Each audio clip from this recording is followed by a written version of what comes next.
এখানে এগুলো হচ্ছে শিয়াল কাটা, অনেকে শিয়াল কাটা বলে, হিন্দিতে সত্তরনাশি বলে। আর এই যে ফলগুলো আছে এইগুলো সরষার মতন হতো, ছোটোবেলায় আমরা খেলতাম।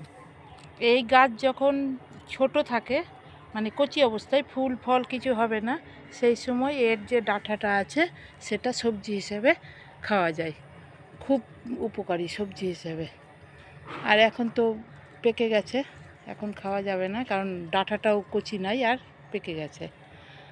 আর এটা কাটলে পরে এই যে হলুদ হলুদ ফুল হবে, মানে দুধ বেরোবে, এই যে হলুদ দুধ।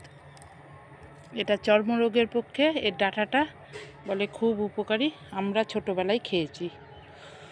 আর এই ফুলগুলো দিয়ে আমরা বাঁশি বাজাতাম।